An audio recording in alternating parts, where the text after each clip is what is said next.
Corona వచ్చిన తర్వాత sinus సమస్య గురించి చాలా ప్రాచుర్యంలోకి వచ్చింది. అమ్మో, నాకు ముక్కు కారుతుంది, ముక్కు దిబ్బడుంది, నాకేమైనా అయిందా ఏంటి, మనం డాక్టర్ దగ్గరికి వెళ్ళి కలవాలి అని భయం వచ్చేసింది.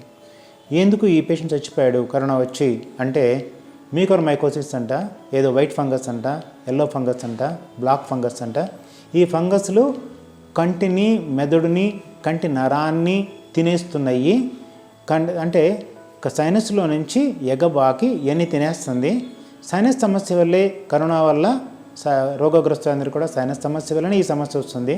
మరి ముక్కు పుట్టుకతోనే నాకుంది, ఇప్పుడు ఎందుకు సైనస్ సమస్య వచ్చిందని చెప్పి అడిగితే ఆ సమాధానం, నేను ఎప్పుడు కంప్యూటర్ ముందు కూర్చొని దాంట్లోంచి కథలను, నేను అమెరికా టైం ప్రకారం పనిచేయాలి, లేకపోతే యూకే టైం ప్రకారం పనిచేయాలి, లేకపోతే జర్మనీ టైం ప్రకారం పనిచేయాలి అని చెప్పి కూర్చునేవాడిని, లేచేవాడిని కాదు.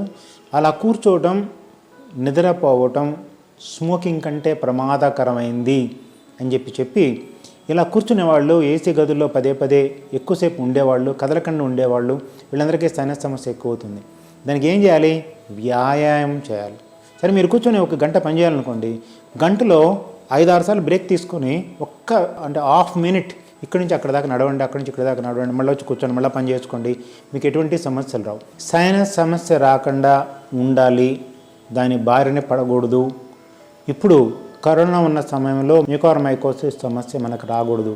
వీటి బారిన పడకుండా ఉండాలంటే 4 ఉన్నాయన్నమాట.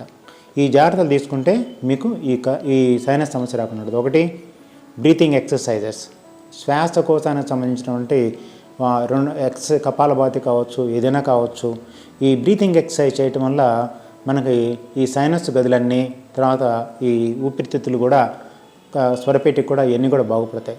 2, ఎక్సర్సైజెస్ శరీరానికి, కాళ్ళకి, చేతులకి, మెడకి, తలకి సంబంధించిన ఎక్సర్సైజ్ జాగ్రత్తగా చేయటం.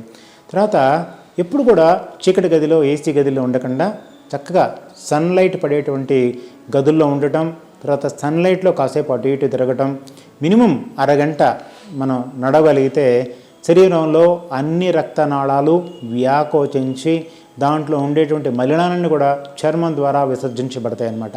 ఇలా చేయటం వల్ల కూడా ఈ వ్యాసో డైలిటేషన్ అంటారు అనమాట. వ్యాసో డైలిటేషన్ అనేది ఈ సైనస్ గదుల్లో కూడా జరుగుతుంది. ఆ రక్తనాళాల్లో కూడా, శరీరం మొత్తం రక్తనాళాల్లో ఈ వ్యాసో డైలిటేషన్ జరుగుతుంది అనమాట. దీనివల్ల మనం ఈ సైనస్ సమస్య నుంచి తప్పించుకోవచ్చు. తర్వాత మనకు పడినటువంటి ఆహార పదార్థానికి దూరంగా ఉండటం వల్ల కూడా ఈ సైనస్ సమస్య నుంచి తప్పించుకోవచ్చు.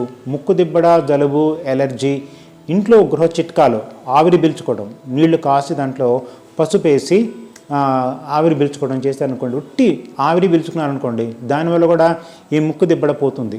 న్యాచురల్గా మనకు దొరికేటువంటి ఈ పద్ధతులని మీరు ఆచరించండి, ఈ సైనస్ బారిన పడకుండా కాపాడుకోండి.